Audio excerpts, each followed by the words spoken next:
কি হচ্ছে নিত্য আরে বাবা এই যে কাঠের একটা ডুন্ডুর এটা লছে লছে হ্যাঁ কে ডুন্দুর মুন্দুর করে এটা কি ভাষা কয় আরে বাবা সিধা সিধি গাও তো কওয়া পারি তারপরে ওটা কি ওটা এই যে লম্বাটা এরকম কাঠের একটা ডুন্ডুর এই যে কাঠের একটা ডুন্ডুর ওই নাই ডুড়িকে দুটো টানি লাগায়া এটা ছোট ডান্ডা লয়া গলার মধ্যে লাগায়া আরে এরম মজা কিন্তু কি বলি কয় ডুল এই ঢুল না হয় ঢোল এই যে বাবা আমার জীবাটা সিলি খায়া যায় এটা কইলাম না এটা ডুল আছে ডুল ঢুল না হয় ঢোল ঢোল ডুল আমি কি বস্তু চিনি পাওঁ অসমীয়া কৈছোঁ এটা জানি তো কাছারে দুইটা বাটি এইটো কি হ্যাঁ এইটো কি মাল এটা কাছারে দুইটা বাটি বাকি এই যে কাছারে দুইটা বাটি তারপরে ঘৰত যাব কাণ ফাটি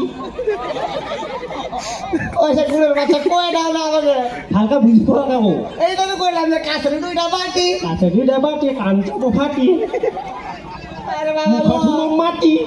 আমি তাহলে যাবো গা গুড়ের বাচ্চা খালি মতর করে কয় দাও আমাকে ঘৈণাৰে তোৰ হাতী এটা কি হলো বাহুমন জাতি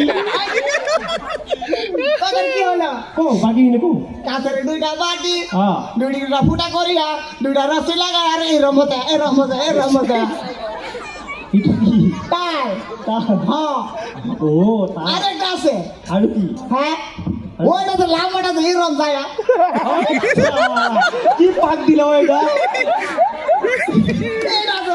হ'লেও এটা কথা হ্যাঁ অসমীয়া বস্তু কিন্তু তোক আঁঠু কৰিব লগা বস্তু দি আকৌ এইটা এইটা আঁঠু আছে আঁঠু গাড়ি থাকবি সদায় ওপৰত যাব চেষ্টা নকৰিবি না এটা যে হ্যাঁ। বিশুর সময় যে এটা গাড়ি কও। দিলে নাচে যে মাথার বলতে যে এটা বলে আচ্ছা এইটো কি বুলি কয় এটা যে মসের সিঙ্গাড়া উড়া লাগা কোনটা লাগে একটা মুখ খাওয়া যায় মুখে পর এই বঢ়িয়া হ্যাঁ ওইটা কি বলে ওইটা জানি যেগুলো মাছলা আৰু কিনে জানা জানি তো আৰু আর এটা কি হলো আজকে যে আমার যে বাদাম খেটি করার মধ্যে এই যে মানুষ গিলা কয় যে তোমার ব্যাগটা এরকম কেন আমি যে কইলাম যে আমি ঘরে তো বাদাম খেটি করে এই যে বাদামের মধ্যে যে একটা কাজু বলেছিলাম বুঝছো জানি মানে বাদাম খেটির মাঝে একটা কাজু ছিল কাজু হ্যাঁ এই কাজুটা আমার ভালো লাগে গেলাম কাজুটা ভালো লাগে আমি খাইয়ে দিলাম এই কাজুটা পেটে যায় না ডাটা রয়ে গেলাম সেইকাৰণে কাজু বাদাম হ্যাঁ এইটা এইটো ভাল লগা কথা কৈছা আৰু